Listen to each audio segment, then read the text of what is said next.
Mateo, capítulo 26. Evangelio según San Mateo, capítulo número 26. Vamos a leer. Y leemos del capítulo 26, versículo número 26,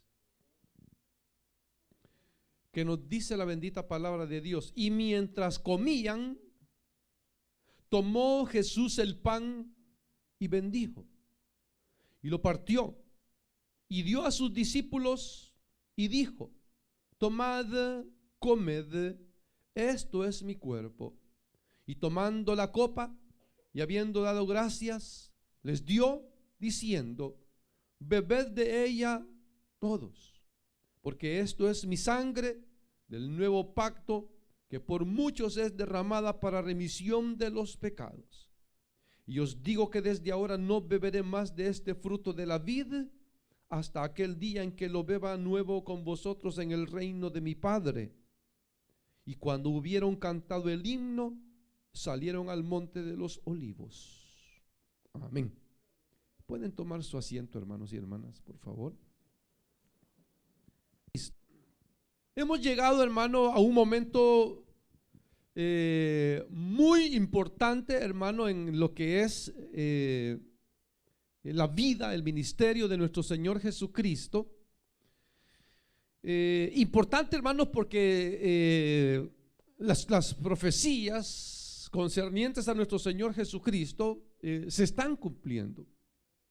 Se están cumpliendo, hermano, tal y como Dios, hermano, lo prescribiera en su palabra a través de los profetas. Y en la lectura anterior, hermano, leíamos acerca de cómo el Señor, hermano, compartía con sus discípulos lo que se conoce como la última noche de comunión con ellos, la Santa Cena o la última cena. Pero que en realidad, hermano, es algo interesante, porque aunque era la última cena con ellos, nuestro Señor Jesucristo, hermano, iba a dar un gran cambio. Iba a dar un gran cambio, hermano, donde para sus discípulos, hermano, esto era muy importante. Muy importante, porque recuérdense que todos eran judíos. Entonces ellos estaban, hermano, habituados a la ley, hermano, conocedores de la ley. Y pues la Pascua, que es la celebración en la que están ahorita, la celebración en la que están ahorita, para ellos era la celebración de la salida de Egipto. Eso es lo que celebraba la fiesta de la Pascua, la celebración de la salida de Egipto, de que habían estado, hermano, 430 años allá esclavos en Egipto, y el Señor los había sacado de la mano, como el Señor dice, ¿verdad? Entonces, por eso el Señor dijo: este es un día de fiesta para ustedes, y este día ustedes van a recordar, y ustedes le van a recordar a sus hijos el día que los saqué de la mano de Egipto, de la opresión de Egipto. Y entonces, para los judíos, hermano, cada celebración de la Pascua era eso, la celebración de la salida de Egipto. Pero esta, hermano, sería la última Pascua que Dios, hermano, iba como a aprobar. O sea, hasta ahí iba a terminar. Hasta ahí iba a terminar. Y es lo que hace el Señor, hermano. Porque, hermano, todo lo que le aconteció al pueblo de Israel, todo era figura.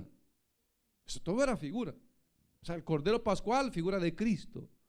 La Pascua era, hermano, allá era la salida de Egipto. Aquí va a venir a ser, a partir de esa noche, hermano, la remisión de los pecados. O sea, la libertad de la vida de esclavitud de pecados a una vida, hermano, de libertad, hermano, de salvación. Entonces el Señor, hermano, los tiene ahí sentados, y como lo explicamos en una manera breve, hermano, realmente la ceremonia, porque era una ceremonia, una fiesta, una ceremonia, la Pascua. Y, hermano, para ellos como era algo, hermano, muy especial. Se usaban, ya dijimos, hermano, el pan sin levadura, hermano, el cordero, las especies, las hierbas amargas con las cuales se preparaba el cordero, las 4 clases de vino que habían, hermano, cada vino representaba una copa. Entonces, hermano, era una ceremonia completa la que se realizaba, y ellos lo hacían, hermano, aunque la comida se sazonaba amarga. Eso lo hacía a ellos recordar, hermano, los sufrimientos de años que ellos tuvieron allá en Egipto. Entonces, hermano, era una ceremonia en la cual, hermano, llevaba paso por paso, ¿verdad? Comenzaban tomando una copa, luego comían el pan con aquella salsa pastosa que hacían mayormente de frutas. Entonces luego pasaban a tomar el segundo vaso, la segunda copa, luego pasaban a comer la carne, y luego pasaba la tercera copa. Pues es ahí, hermano, donde en ese proceso, hermano, donde el Señor, hermano, los va preparando a los discípulos para efectuar ese cambio de la celebración de la Pascua. Entonces, por eso, hermano, ve usted que claramente cuando dice estaba con ellos, les había hablado, hermano, de que uno de ellos lo iba a entregar. Pero entonces ya comiendo, hermano, dice, cuando dice ya comían, entonces cuando dice que ya comían, ya habían empezado la comida, o sea, ya habían comido el pan con la pasta. Y entonces cuando el Señor, hermano, iba a tomar se supone que era la tercera copa, porque era después de la comida que se tomaba la tercera copa. Entonces dice que el Señor dice, mientras comían, tomó Jesús el pan y bendijo y lo partió y dijo a sus discípulos, y dio a sus discípulos y dijo: tomad, comed, esto es mi cuerpo. Entonces él ahora ya le estaba dando un tono diferente a la celebración, porque ya no le dijo: bueno, ustedes saben que estamos celebrando la Pascua, celebrando la salida de Egipto. Él no le menciona nada de eso, sino que él se sienta y dice: vamos a celebrar la Pascua. Pero ellos no sabían qué Pascua el Señor iba a celebrar con ellos, y lo que el Señor iba a celebrar es que iba a instituir una de las 2 fiestas o ceremonias o sacramentos más importantes para nosotros los cristianos. Ellos no sabían eso. Según ellos iban a celebrar la Pascua judía, pero no iban a celebrar la Pascua judía. Por eso el Señor, Él les dice: vayan. Cuando ellos van, Señor, ¿a dónde quieres que celebremos la Pascua? Entonces Él dice: díganle que la Pascua yo la voy a celebrar y en tal lugar, y así la vamos a celebrar. Pero el Señor ya tenía planeado eso, que iba a celebrar con ellos lo que ellos pensaban que eran la Pascua judía. Iba, hermano, a instituirse la Pascua cristiana. Y tenían que haber muchos cambios, hermano, porque recuérdense que la Pascua se comía en los hogares. O sea, cada judío celebraba la Pascua en los hogares, cada familia celebraba la Pascua en los hogares. O sea que llegaba ese día y la gente desde buena mañana comenzaba, hermano, a cocinar tal como mandaba la ley, a prepararse para celebrar ya en la tarde. Dice entre las 2 tardes, dice, la tarde de un día hasta la tarde del otro día, celebraban la Pascua a los 14, hermano, dice, del primer mes, del cual ellos salieron, que era el mes de Nisan. Entonces era una preparación donde se hacía casa por casa. Claro, en el templo también los sacerdotes estaban ofreciendo, hermanos, sacrificios, pero era casa por casa. Entonces, hermanos, ellos estaban felices. Entonces, en cambio, el Señor estaba reunido con ellos celebrando la Pascua. Como les digo, para ellos era la Pascua judía, mas para el Señor, hermano, era la institución, hermano, una nueva enseñanza para ellos, o una nueva celebración para ellos, que vendría a ser, hermano, una de las 2 fiestas que Dios, hermano, dejó para nosotros, la iglesia. Dejó para nosotros. Por eso usted ve, hermano, que para la iglesia, hermano, hay tantas cosas que muchas veces nosotros, hermano, traemos del catolicismo romano. Porque, como le digo, hermano, aunque quizás no no fuimos, hermano, católicos romanos, hermano, muy arraigados, pero crecíamos en esa corriente y nos decían que éramos de esta línea, ¿verdad? Tú eres de esto porque de esto fue tu mamá, porque de esto fue tu abuela, tu bisabuela, tu tatarabuela, y entonces ahí decía uno, pues yo soy de esta. Pero también, hermano, como se adquieren cosas religiosas, costumbres religiosas, conceptos religiosos, muchas veces, hermano, se quieren aplicar también al cristianismo. Entonces, cuando se desconoce, hermano, la palabra de Dios, la doctrina de Dios, se pueden cometer muchos errores. Y fíjese, por ejemplo, hay iglesias cristianas a los cuales, hermano, a este lugar donde yo estoy parado le llaman altar. Y entonces dice, hermano, dice, allá en la iglesia donde yo me congregaba, hacíamos altares, dice. O sea que la gente pasa al frente y entonces pasa a orar aquí. Entonces la gente piensa que este es un altar. La gente piensa que este es un altar. Y entonces, hermano, usamos, como le digo, conceptos cerrados que los queremos aplicar al cristianismo. Dice, el pastor ya subió al púlpito. Le llamamos púlpito, le llamamos, hermano, tantas cosas, hermano, pero cuando uno conoce verdaderamente, hermano, como digo, el vocabulario, hermano, religioso en el cual nuestra fe se concentra, entonces, hermano, como que se cometen menos errores. Porque como le digo, esto no tiene nada, esto no es nada especial, este es un entarimado. El púlpito, esto se llama púlpito, ese es el púlpito. Entonces ya, vámonos, subamos al púlpito. Imagínense que se suban aquí al púlpito la gente. El pastor ya subió al púlpito. No, este es el púlpito, ese es el entarimado. Pero, hermano, la gente cristiana dice, hay que acercarnos al altar. Mira, hay iglesias, hermano, que cuando la gente pasa a orar al frente, hermano, y van a regresar a sus bancas, regresan de espalda, porque no le quieren dar la espalda al altar, hermano, y van así, porque dicen, no, es irreverencia, darle la espalda al altar, como que si Dios estuviese solo. Entonces, por eso es que los cristianos, la iglesia cristiana, no tiene altares. ¿Por qué no tiene altares? Porque en los altares es donde se ofrecían sacrificios. Cuando Dios hablaba de altar al pueblo de Israel, era porque iban a ofrecer sacrificios a Dios.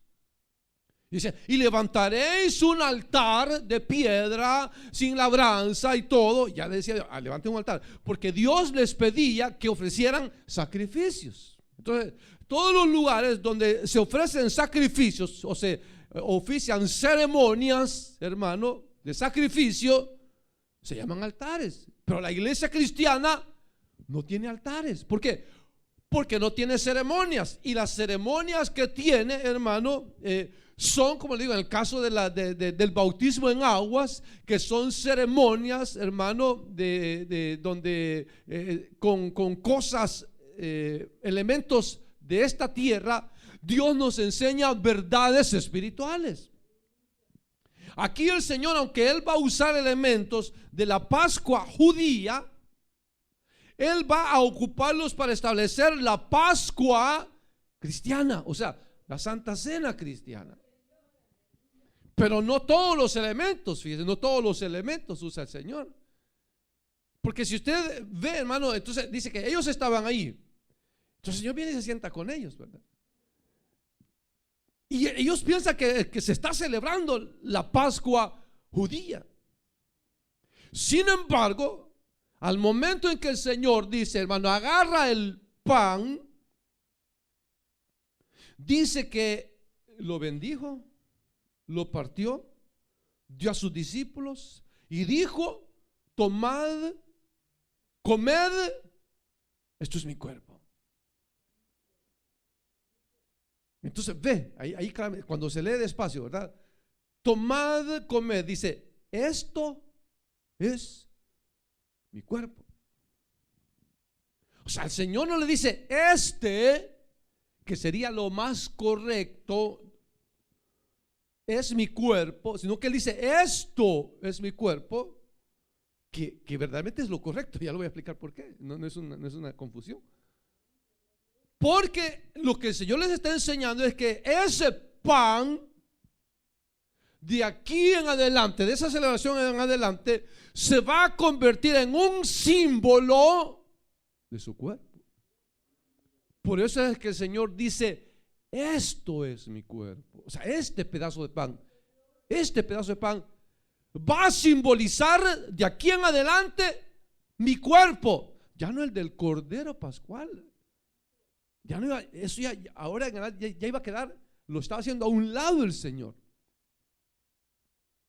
Entonces, ve, por eso es que, hermano, como le digo, cuando uno crece, hermano, en una creencia errada, uno piensa muchas cosas. Entonces, ¿qué es lo que sucede bueno, que el catolicismo romano y otras iglesias protestantes como los luteranos creen en esta creencia o dogma, como ellos le llaman, hermano, de que el pan se convierte literalmente en el cuerpo de Cristo al momento del sacrificio de la Pascua. Y que el jugo de la vid se convierte literalmente en la sangre de Cristo. A ese dogma, hermano, el catolicismo lo llamó, hermano, en ese cambio, hermano, transubstanciación. ¿Qué quiere decir? Una sustancia se transforma en otra sustancia. Pero, ¿qué es un dogma? ¿Qué es un dogma? O sea, un dogma, hermano, o sea, puede ser una creencia de cualquier corriente religiosa. Un dogma es cualquier creencia de cualquier corriente religiosa que da por sentado o por verídico algo sin opción a discusión. O sea, ellos dicen, esto es así y no hay que discutirlo. Ese es un dogma. Entonces el catolicismo romano tiene varios dogmas. Uno de ellos es este, hermano, el que se llama la transubstanciación, que sostiene que, hermano, que cada vez que ellos, hermano, realizan el sacrificio, ellos están partiendo el cuerpo de Cristo. Por eso usted ve, hermano, que cuando el sacerdote católico romano está oficiando lo que ellos llaman, hermano, eso de la misa, y están dando el pedacito de pan a cada miembro. Entonces, hermano, para ellos eso representa el cuerpo de Cristo. Y el sacerdote católico romano, el pedacito de pan redondo que el sacerdote católico romano agarra es más grande.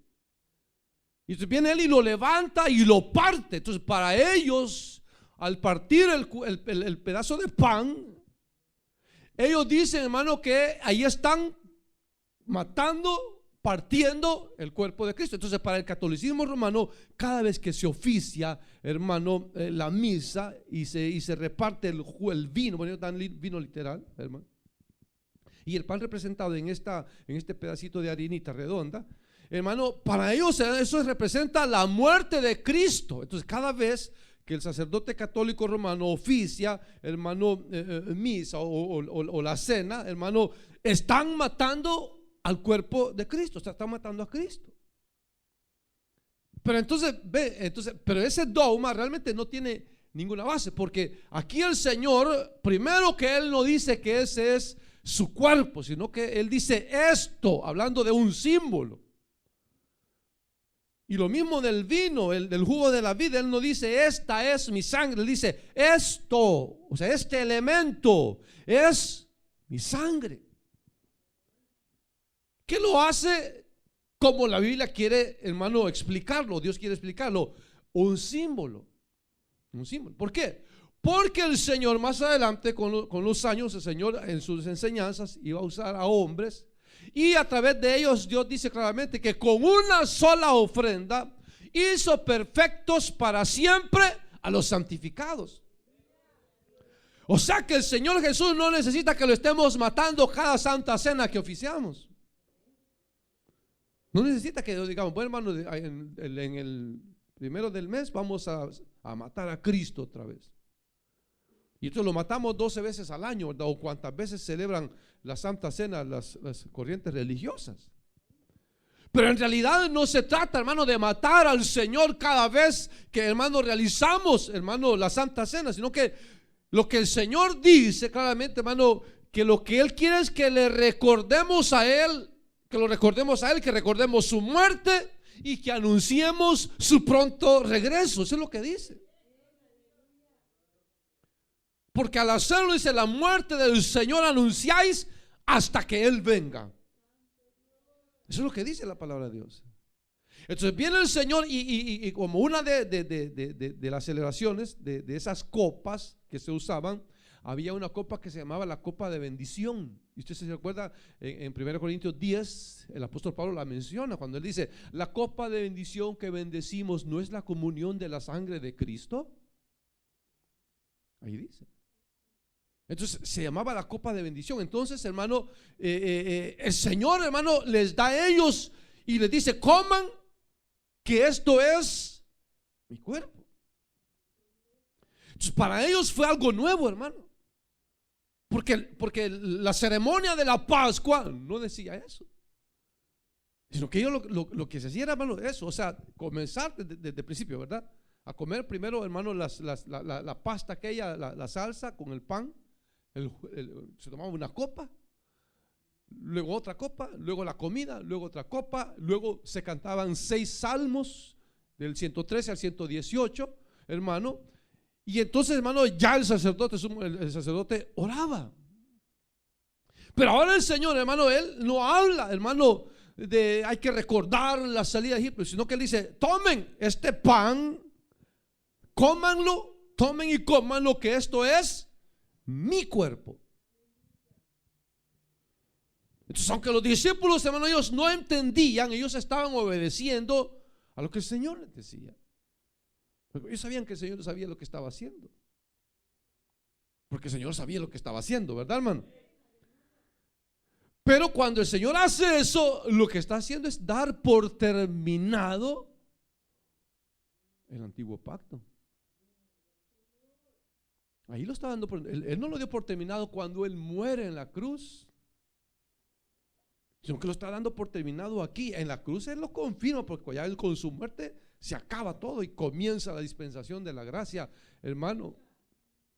Pero aquí el Señor está dando por terminada, hermano, esa celebración pascual de los judíos. La estaba terminando. ¿Por qué? Porque en Jeremías claramente el Señor dijo que Él iba a hacer un nuevo pacto con su pueblo. Así dice, ¿verdad? A través de Jeremías dice ese, y el escritor a los hebreos dice eso. Y eso dice: Dios dijo que Él establecería un nuevo pacto con su pueblo. Y eso dijo claramente. Dice: vienen días cuando yo voy a hacer un nuevo pacto con mi pueblo, no como el pacto que hice con ellos cuando los saqué de la mano de allá de Egipto. No como ese pacto, sino que el nuevo pacto que yo voy a hacer con ellos serán leyes que yo las voy a escribir en sus corazones y en sus mentes. La palabra de Dios la voy a escribir en sus corazones y en sus mentes, dice el Señor. Pero dice, pero al decir nuevo pacto, dice, ha dado por viejo el antiguo, y lo que es viejo tiende a perecer.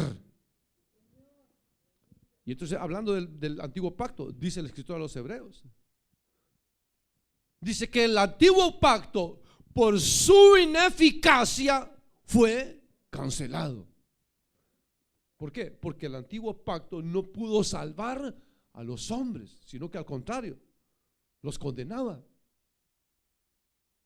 Y entonces allí Dios estaba, hermano, cerrando un ciclo de un pacto con los judíos.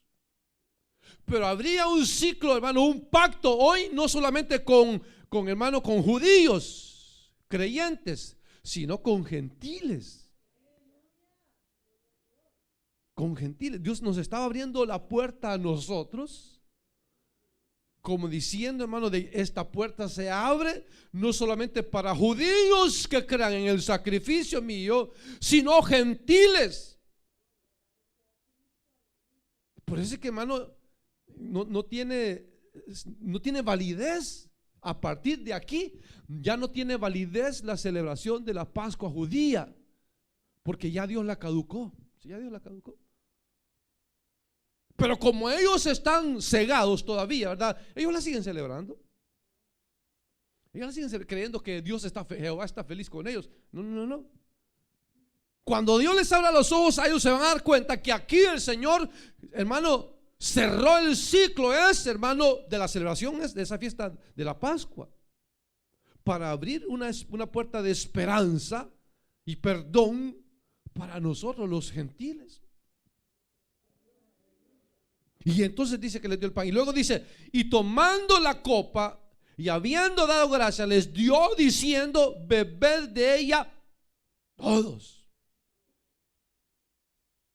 Entonces lo que sucede es, ¿verdad?, de que como ya le digo, la Pascua se celebraba en las casas, ¿verdad? Entonces pues, debía ser por familia. Entonces lógicamente que una familia, por muy grande que fuera, 8 o 10, hermano, era suficiente una copa, ¿verdad? Entonces se usaba solo una copa. O sea, cuando se hablaba de la copa de bendición, esa era la copa que todos bebían, la copa de bendición. Entonces bendecían la copa y tomaban. Se la pasaban al siguiente miembro de la familia, bendecía la copa y tomaba. Se la pasaba al siguiente miembro y tomaba. Por eso es que el Señor a ellos le dice, tomen, tomó él, se la dio y le dijo, beban ustedes todos, los 12, tomen. Y los 12 tomaron. Porque eso simboliza también, hermano, comunión. Lo simboliza comunión. Claro, hoy pues no es por otra cosa, sino, hermano, por causa de mayor orden que se establece, hermano, esta nueva enseñanza que el Señor les da. Pero claro, la iglesia fue creciendo y va creciendo y fue creciendo, y entonces luego la celebración de la cena del Señor fue entonces, hubo la necesidad de realizarla en la iglesia, ya ministrando los ministros evangélicos, hermano, sirviendo al pueblo de Dios, donde ya no se usa solo una copa, sino que, hermano, se da una copita a cada miembro que participa de la cena del Señor. Pero imagínense si usáramos una copa todos. Entonces yo dijera a la hermana, yo no voy a tomar donde tomó el pastor, voy a tomar de la otra, le voy a dar vuelta. Y yo no voy a tomar de esa hermana, yo le voy a dar vuelta. Y ya cuando esté toda salivada, ¿para dónde la vamos a hacer? Todos vamos a tener que tomar de la misma, aunque no querramos, ¿verdad? Pero por eso dice, tomad de ella todos, porque todos los de la casa tomaban de la copa de bendición, una sola, tomaban todos. Entonces ellos, pero fíjense otra cosa, que el Señor dice, esto es mi sangre. Entonces, los discípulos que conocían la ley, ellos sabían que ellos no podían comer sangre, no podían beber sangre. Entonces, cuando ellos toman, ellos están conscientes que lo que ellos están tomando es vino. Los católicos romanos no. Aunque le digo, mire, yo pensando en mí mismo decía, me gustaría agarrar un vaso de sangre. Entonces ir por las calles, ¿verdad? Decir, si usted es católico romano, sí, yo soy católico romano, apostólico y romano y hueso colado, lo que sea. Y usted como católico romano, usted bebería sangre. ¿Qué cree que me dijera? No, yo no soy Drácula, yo no soy vampiro. Entonces yo le preguntara, ¿y qué es lo que ustedes creen en la consagración o en el sacrificio de la hostia, de la misa? ¿Qué es lo que ustedes creen? Le aseguro que la mayoría de los católicos romanos no saben esta enseñanza. Pues como le digo, tenemos esa mala costumbre de hacer lo que Vicente hace. ¿A dónde va Vicente? ¿Dónde va toda la gente? Entonces, como eso me dijeron que creyera, yo eso creo. Entonces, en la misa nosotros en la hostia nos comemos el cuerpo de Cristo, y en el vino nos tomamos la sangre de Cristo, y esa es la sangre de Cristo. O sea, para la creencia católica romana, eso así es, ¿verdad? Pero no es así, de acuerdo a la Biblia no es así. ¿Por qué? Porque si realmente fuera que el cuerpo del Señor, o que el pan se convirtió en el cuerpo del Señor, el Señor debió de haber tenido dos cuerpos: el del que tenía y el que les está dando a comer a ellos. Pero en ningún momento el Señor se apropió de dos cuerpos para participar en la cena. ¿Por qué? Porque lo que Él estaba haciendo, enseñando, hermano, un símbolo de su sangre y de su carne a sus discípulos. Y ellos sabían que ellos no estaban tomando sangre, estaban tomando vino.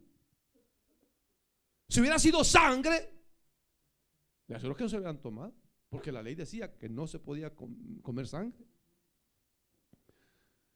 ¿Se recuerda a Pedro cuando, hermano, aquel lienzo que bajó del cielo con animales cuadrúpedos y todos los animales, hermano, prohibidos comer por la ley? Y que dice que estaba Pedro y vio el lienzo, y cuando lo vio, oyó una voz que le dijo: Pedro, mata y come. Y cuando Pedro vio, dijo: no, Señor, ahí hay puro animal inmundo y cochino que yo nunca he comido.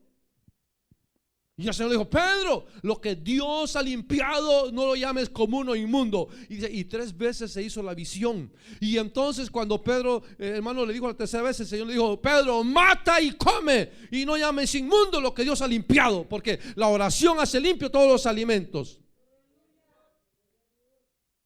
Pero ve, Dios estaba, hermano, uno puede decir: ¿por qué la ley decía que no, y por qué aquí a los cristianos les da permiso comer de todo?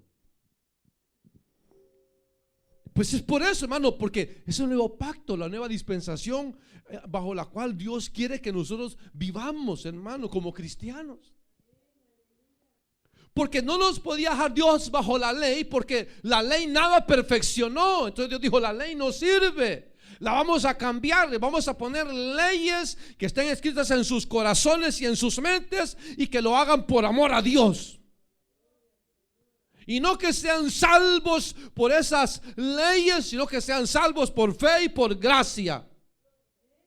Porque el creyente no necesita hacer obras para ser salvo. Lo que necesita es creer en Dios, en el sacrificio de Cristo, para ser salvos. Entonces viene, y por eso es que ellos, cuando el Señor le dice: tomen, esto es mi sangre. Entonces ellos vienen, hermano, y la toman. ¿Por qué? Porque ellos sabían que no estaban tomando sangre, sino que estaban, hermano, recibiendo instrucción de Dios, porque Él estaba instituyendo la celebración de la Pascua cristiana. Por eso el apóstol Pablo dice: porque Cristo, nuestra Pascua, ya fue entregado, ofrecido. Ella fue ofrecido. Entonces viene, hermano, y dice el Señor, dice: porque esto es mi sangre, el 28, dice, del nuevo pacto, ahí está, que por muchos es derramada para remisión de los pecados. Entonces ahora la celebración de la Pascua ya no era para recordar la salida de Egipto. Ahora, hermano, la celebración de la Pascua es para recordar el perdón de nuestros pecados. Aleluya. Que el día en que, hermano, por la fe aceptamos ese sacrificio, comimos de ese cuerpo y bebimos de esa sangre. Y como el Señor lo dice: el que tiene al Hijo tiene la vida, y el que no tiene al Hijo, la ira de Dios está sobre él. O sea, no hay, hermano, no hay otro camino ni hay otra manera de ser salvos sino solamente por Cristo, por el sacrificio. Y en ningún momento, hermano, la palabra de Dios enseña, hermano, lo de la transustanciación. En ningún momento dice que el cuerpo se transforma literalmente, el pan se transforma literalmente en el cuerpo de Cristo, y que el vino se transforma literalmente en la sangre de Cristo. No hay ningún respaldo bíblico que diga eso. Entonces dice: porque este es el nuevo pacto, dice, que por muchos es derramada para remisión de los pecados. Pero fíjese, hermano, fíjese que la gente dice eso, ¿verdad? Dice, no, dice, todos somos hijos de Dios, ¿verdad? Todos, dice, todos, por ser hijos de Dios, todos vamos al cielo. Y se muere, hermano, se muere una gente de esas malas y dicen, que Dios lo tenga en su santa gloria. Se muere una cualquiera ahí, dice, no, dice, desde el cielo nos está cantando, dice. Pero ¿en qué se basa? ¿A dónde dice la Biblia que todo el que muere se va al cielo? Ahí no dice eso. El Señor dijo, el que tiene al Hijo, ese tiene la vida eterna. El que no tiene al Hijo, la ira de Dios está sobre él. Eso es lo que dice. Y por eso es que el Señor cuenta, hermano, aquella historia real de aquellos dos hombres, uno rico, incrédulo, y uno creyente y pobre, ¿verdad, hermano? ¿Se acuerda? El rico y Lázaro. Para enseñarnos, hermano, lo que Dios piensa y ha establecido para los que creen en Él como para los que no creen en Él, que hay un destino para unos y para otros, y Dios lo enseña en su palabra. Dios lo enseña en su palabra claramente, hermano. Que la gente piensa que todos vamos a ser salvos. Eso es lo que hay una corriente religiosa herética que se llama, hermano, el universalismo. Tiene el nombre de iglesia cristiana, dice iglesia de Dios, dice no sé qué, pero son universalistas. Pero esos universalistas creen eso, hermano, de que al final de todo, todos vamos a ser salvos, todos los que somos creación. Entonces, como todo lo que es creado va a ser salvo, y como Satanás es un ser creado, entonces para ellos Satanás va a ser salvo también, invalidando así la palabra de Dios en el capítulo 20 de Apocalipsis, donde dice claramente, hermano, ahí explica claramente que ahí hay un lago de fuego que arde con azufre, el cual se llama infierno, a donde van a ir a parar todos los incrédulos. Entonces, si yo o el universalista dice que al final todos vamos a ser salvos, entonces ¿qué hacemos con Apocalipsis 20? Sin embargo, la palabra de Dios dice eso, hermano, que los incrédulos van a estar delante de Dios y van a ser juzgados y van a ser lanzados al lago de fuego que arde con azufre, donde van a arder eternamente y para siempre, dice la palabra de Dios. Para siempre, hermano. Entonces, hermano, en esta vida Dios nos da la oportunidad de ser salvos por gracia. Por gracia. O sea, no somos caníbales, ni somos Drácula para que nos digan que como comemos sangre nosotros, que eso es malo, que eso es pecado. Pero si Dios dice claramente, hermano, que la oración hace limpio todos los alimentos. Y miren, los judíos, esos, como están tan perdidos eso, ¿verdad? Eso hasta para comer, hermano, dice, si usted no sé, está en un party de esos, ellos escogen todos los alimentos. Y las carnes que ellos comen son carnes escogidas. Las carnes más limpias, pues son carnes caras. Hay un producto kosher que se llama así, hermano, son productos especiales que ellos los consumen mucho porque ellos creen que son alimentos mejores que los que comemos muchos latinos. Porque ellos creen que con dejar de comer ciertas carnes están agradando a Dios, mientras que nosotros, hermano, comiendo sancocho y comiendo pupusas y todo, hermano. Y ellos ahí dicen, no, dice, el cerdo es un animal inmundo. Y nosotros mientras más carnita lleva, más rico lo sentimos. Pero que la oración lo hace limpio. Porque no va a ser salvo, hermano, este pellejo, ni esta grasa. Lo que va a ser salvo es el alma y el espíritu. Y entonces por eso dice el Señor que aunque es un nuevo pacto, dice que por muchos es derramado. O sea, no por todos, ahí dice por muchos. Porque muchos son llamados, pero son pocos los escogidos.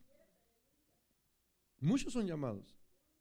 A muchos Dios los llama a través del evangelio. Pero escogidos, solo Dios sabe quién. Por eso el Señor lo dijo: miren, yo que los he escogido a ustedes, yo que los he escogido a ustedes, supuestamente todos son buenos, pero yo que los he escogido, yo sé que uno de ustedes es diablo.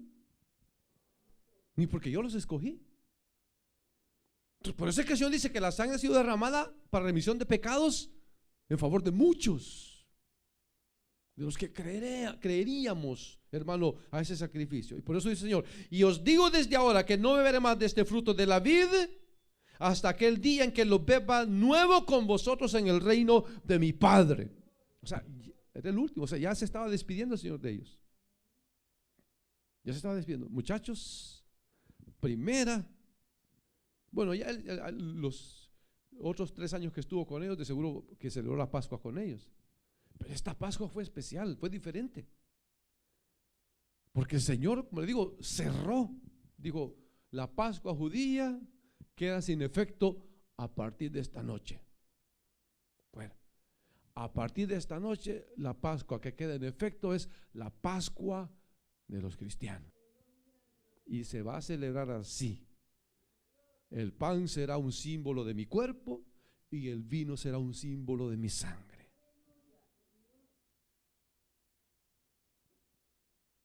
Así que, muchachos, disfrútenlo y a enseñarlo. Y cuando hubieron comido, verso 30, cuando hubieron cantado el himno, salieron al monte de los olivos. Entonces, hermano, como con el correr del tiempo, los salmos se fueron, todos los salmos tenían música, o sea, los salmos se cantaban como cánticos, o sea, tenían su música. Entonces aquí, aunque no tuvieron música, pero sí ellos sabían, hermano, el ritmo que los salmos esos del 113 al 118 llevaban. Y entonces el último salmo que se cantaba era el Salmo 118. Entonces, lo más seguro es que ese fue el cántico que cantó el Señor con sus discípulos, que era el último que se cantaba en el día de la Pascua, en la celebración de la Pascua. Entonces se cree que ese es el himno que dice ahí que cantaron, el Salmo 118. La cosa es que lo cantaron. Y después de haberlo cantado, dice: hermano, muchachos, dijo, vamos al monte de los olivos, porque era ahí exactamente donde el Señor sabía que iba a llegar Judas para entregarlo con un beso, que es lo que va a pasar. Entonces, para nosotros es bien importante, hermano, que por eso la celebración de la cena del Señor, para nosotros como cristianos es bien importante saber qué significa. Por eso el Señor dice, hermano, que el que no discierne la muerte de Cristo, el que no sabe lo que significa la muerte de Cristo, cuando, hermano, se celebra la Santa Cena, ese en lugar de bendición está comiendo juicio, porque no ha discernido la muerte de Cristo, el significado de la muerte de Cristo. Y el comer, hermano, la Santa Cena no es, hermano, ¿qué le puedo decir? Alegría, es una celebración, pero es una rememoración de la muerte del Señor y una anunciación de su venida. Cada vez que nosotros celebramos la Santa Cena, tenemos que recordarnos, hermano, ese sacrificio, verlo a Él en la cruz, morir, sangrarse, ver la corona de espinas en su frente, en su cabeza, sus pies sangrando, clavados ahí, su costado abierto. Tenemos que verlo, porque eso es lo que el Señor quiere que recordemos, que en esa muerte está el perdón de nuestros pecados. Ahí Él nos estaba perdonando sus pecados. Cada gota que derramaba, mis pecados Él perdonaba. Ahí, hermano. Que no se nos olvide eso, hermano. Que por amor Él se dio todo a nosotros. Nosotros ni una gota de sudor damos por el Señor. Y Él dio sangre, hermano, pura sangre, bendita sangre, para salvarnos a nosotros, hermano. A salvarnos a nosotros. Entonces, por eso, hermano, imagínense si tan importante celebración, al Señor no le importa, dijo, esto ya no vale. Lo que va a valer aquí es que los que celebren esta celebración sean gente que crea en mi sacrificio, que sepan que esta sangre ha sido derramada para perdón de sus pecados. Que en el momento en que nos apropiamos de ese sacrificio, hermano, todas nuestras culpas, el Señor las agarró y las lavó en su sangre preciosa. Y nos agarró cochinos del pecado, ¿verdad? Y apestosos del pecado, y nos metió ahí, nos lavó en su sangre preciosa y nos sacó limpios sin pecado. Y ahora sí, ya no hay ninguna condenación para ti, ya eres salvo porque has creído en mí. Y eso es la celebración, hermano. Eso es lo que Dios quiere que entendamos, ¿verdad? Y eso entendieron los discípulos. Y a partir de entonces la iglesia comenzó, los discípulos comenzaron a enseñar que la muerte del Señor debíamos de celebrarlo para nosotros como la Pascua cristiana. Así que nosotros celebramos la Pascua cristiana, no la Pascua judía, la Pascua cristiana. Y la celebramos, y cuantas veces la celebremos, debemos de tener conciencia lo que estamos celebrando y alegrarnos y ser, hermano, agradecidos con Dios de que Él sin necesidad de estar ahí en ese lugar, tomó nuestro lugar para que donde usted y yo teníamos que estar crucificados, Él puso su cuerpo, su vida por nosotros. Imagínense qué amor, hermano, qué amor de Dios. Qué amor de Dios, hermano. Que nosotros siendo lo que éramos y aún somos malos, sin embargo Él dice murió por nosotros, lo dio todo por nosotros, lo dio todo.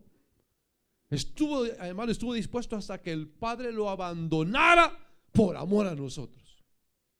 Estuvo dispuesto a probar los dolores de la muerte por amor a nosotros. Abrió sus brazos para que fuesen clavados por amor a nosotros. Dejó que le cruzaran con una lanza su costado por amor a nosotros. Dejó que le clavaran una corona de espinas sobre su cabeza por amor a nosotros. Bien pudo Él, hermano, llamar, como Él dijo, puedo llamar a mis servidores, mis ángeles pelearían por mí. Un solo ángel lo hubiera liberado de los hermanos centuriones romanos, pero Él no dijo nada. Él dijo, así está escrito y así se va a hacer, porque esa es la voluntad de mi Padre que está en los cielos, que beba de la copa que Él me ha dado a beber, la copa de dolor. Él se la dio y dijo, Padre, hago esa voluntad. La hago, Padre, hago esa voluntad. Por eso Él dijo, cuando el Hijo del Hombre sea levantado, a todos atraerá a sí mismo. Porque, hermano, no hay a donde el hombre pueda ver, sino a Cristo, de donde pueda recibir la máxima bendición. Qué lindo. Imagínense nosotros, cualquier cosa, sabemos, Dios mío, inmediatamente a Él vamos, ¿verdad? Jesús, ayúdame.